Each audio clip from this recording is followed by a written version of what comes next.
Yo no soy alguien miedoso, eso he creído toda mi vida.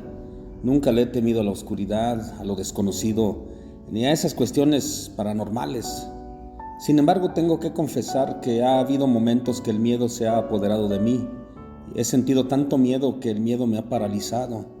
Ese miedo que se siente en esos momentos es tan traumático que pasa el tiempo y te sigue causando angustias.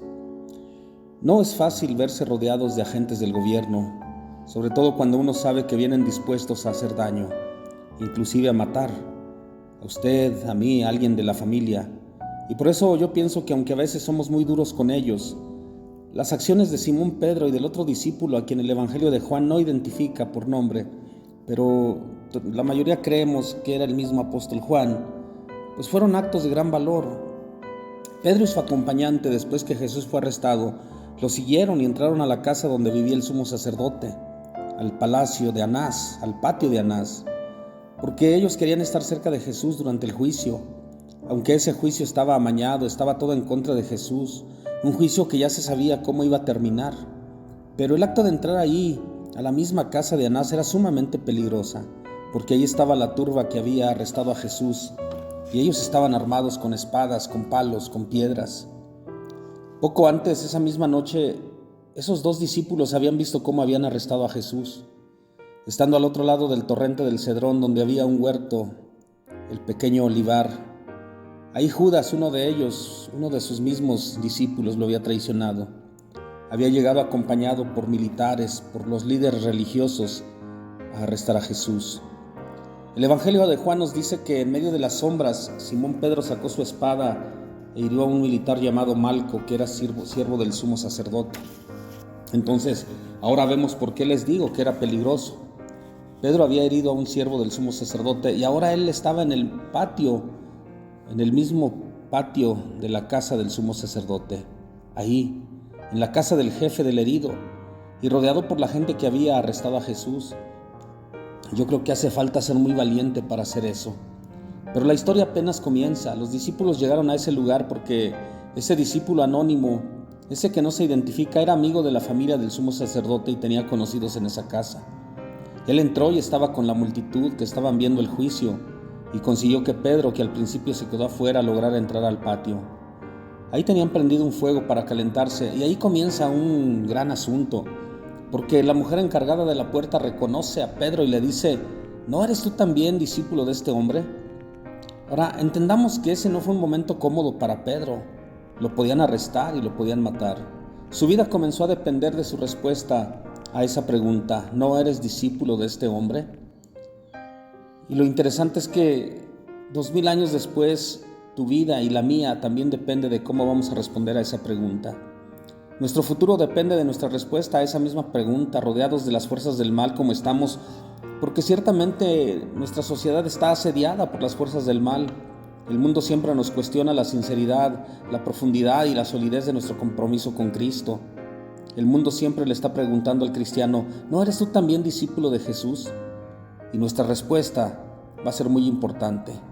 Nuestra respuesta es crucial. Es más, mi vida eterna va a depender de esa respuesta. Porque cuando contestamos a esa pregunta, estamos tomando noción y tiene que ser un sí o un no. Esa respuesta va a tener peso por toda nuestra vida en esta tierra y por toda la eternidad. ¿No eres tú también discípulo de este hombre? Es una pregunta cargada. En ella se nos pide que tomemos la decisión más importante que el ser humano puede tomar. ¿Sigues tú a la vida o a la muerte? ¿Sirves a la luz o a las tinieblas? ¿Estás del lado del bien o estás del lado del mal? ¿Eres de Dios o eres del maligno? Dime, ¿eres tú también uno de los discípulos de este hombre? No hay términos medios, no hay zonas grises, no hay vías alternas. ¿Eres o no uno de los discípulos de este hombre? Y entonces un Pedro paralizado por el miedo, un Pedro paralizado por el temor a la muerte, le contestó a la muchacha que estaba a cargo de la puerta: no lo soy. Exactamente, eso contestó: no lo soy. El mismo Pedro que había confesado que solo en Jesús hay palabras de vida eterna, ahora dice: no lo soy. El mismo que ante la amenaza de no compartir más con Jesús, si no se dejaba lavar los pies por el Maestro, le dijo que no solo le lavara los pies, sino que le lavara también las manos y la cabeza, ahora dice: no lo soy.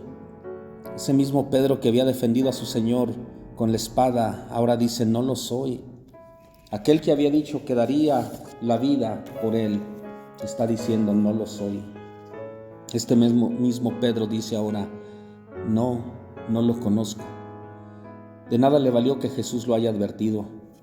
Cuando Pedro se pone a hablar a lo loco y le dice, todos te van a negar, pero yo no, Jesús le contesta lo que ya sabemos. Y hoy Pedro está negando a su maestro. Y lo negó una vez, lo negó otra vez y otra vez lo negó. Porque la gente lo escuchaba con su acento galileo y le decías, tú hablas como él, debes andar con él. Y 3 veces lo negó. Esto nos ofrece un contraste muy interesante, porque hay un texto que quizás usted no recuerda o no le ha puesto mucha atención, que está en Juan 18, el pasaje del arresto de Jesús. De acuerdo al Evangelio de Juan, Jesús estaba en el huerto de Getsemaní cuando llega Judas, acompañado por la policía del templo y una turba de gente, y ellos tenían una señal. Judas tenía que caminar para identificar a Jesús con un beso. Pero cuando llega la turba, Jesús no se esconde, sino que Él da la cara. Cuando ellos llegan, Jesús mismo les pregunta, ¿a quién buscan? Ellos le dicen, buscamos a Jesús, y Jesús contesta, yo soy. Ellos vuelven a preguntar y Jesús les dice otra vez, yo soy. Y cuando dijo la segunda vez, los que lo venían a arrestar se cayeron ante el poder de su palabra.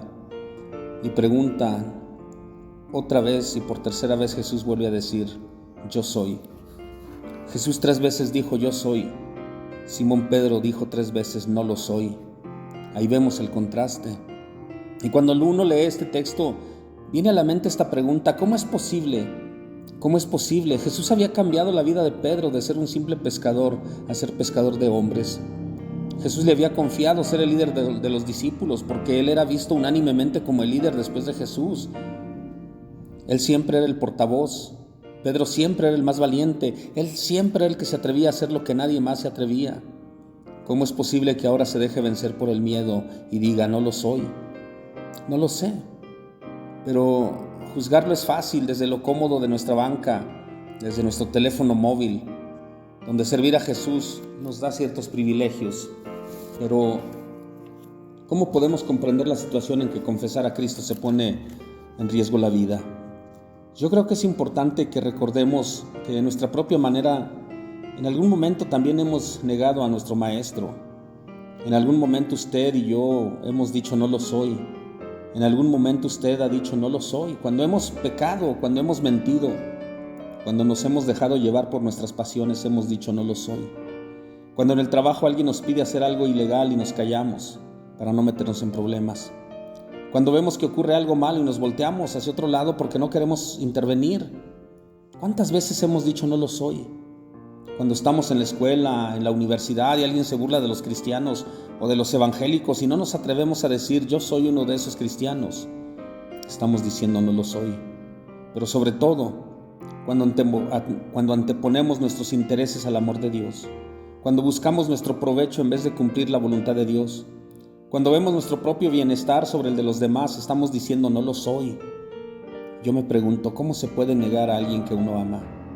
Pero esta es una de las preguntas difíciles de la vida, porque si lo vemos de un modo la respuesta es sí, y si lo vemos de otro modo la respuesta es no. ¿Será amor? Sí es amor, pero no es un amor perfecto, es un amor débil, un amor inmaduro, es un amor imperfecto. ¿Por qué decimos eso? Bueno, porque si vemos lo que dice Primera de Juan 4:18, dice que en el amor no hay temor, sino que el perfecto amor echa fuera el temor, porque el temor lleva en sí castigo, de donde el que teme no ha sido perfeccionado en el amor. La palabra perfecto, que también se traduce como maduro, da el ejemplo de una fruta madura que ha llegado al fin de su desarrollo. El amor maduro es perfecto, no en el sentido de no tener errores.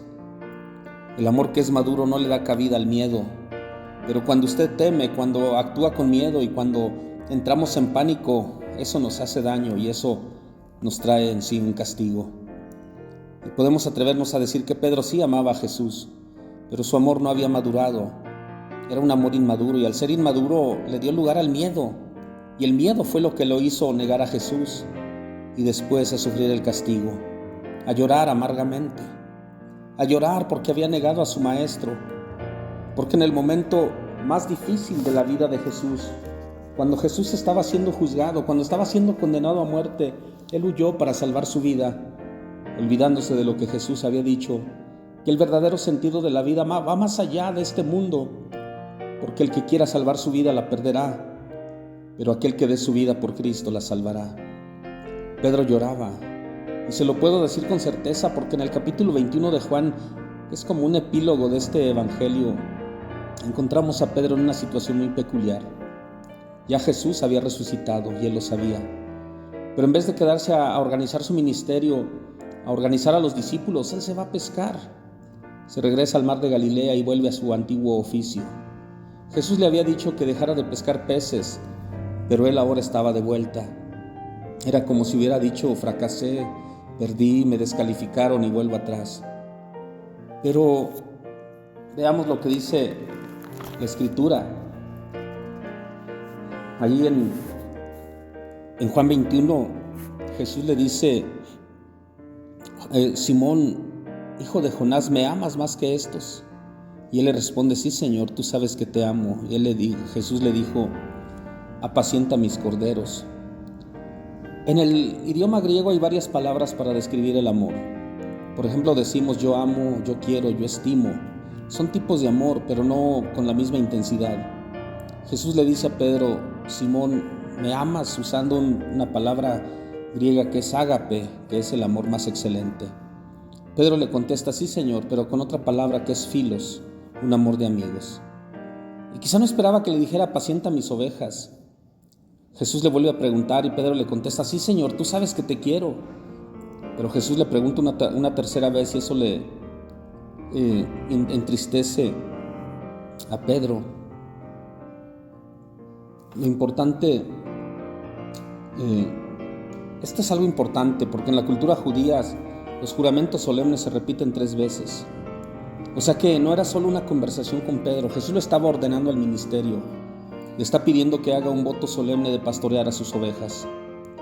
Además, la tercera vez Jesús le dice: Simón, ¿me estimas más que estos? Usando la misma palabra que Pedro estaba usando, filos. Porque aquí Jesús desea llegar a Pedro. Así es el evangelio. No que nosotros tenemos que elevarnos para ir a Dios, sino que Cristo descendió para buscar y salvar lo que se había perdido. Las buenas noticias son que Dios ha descendido a nosotros y se ha puesto en nuestro lugar, ha sufrido nuestro tormento, ha sufrido la muerte y muerte de cruz. Entonces, tenemos que entender por qué Pedro se entristeció. Porque la tercera vez Jesús ya no le pregunta: ¿me amas? Solo le pregunta: ¿me estimas? Y es cuando Pedro le dice: Señor, tú lo sabes todo, tú sabes cuánto te quiero. Desde ese día Pedro quedó restaurado y reinstalado en su ministerio. Ese ministerio que había abandonado, reinstalado en el liderazgo de la iglesia, restaurado. Y la buena noticia para nosotros hoy es que Dios desea restaurarnos. Dios desea restaurarte, aunque hayas negado a Jesús, aunque lo hayas abandonado, aunque en algún momento te hayas alejado por miedo o por inmadurez y hayas dicho: no lo soy. Hoy Jesús te dice: ven, acércate, sígueme, toma tu carga y sígueme, toma tu ministerio y sígueme. Ven para restaurarte. Amén.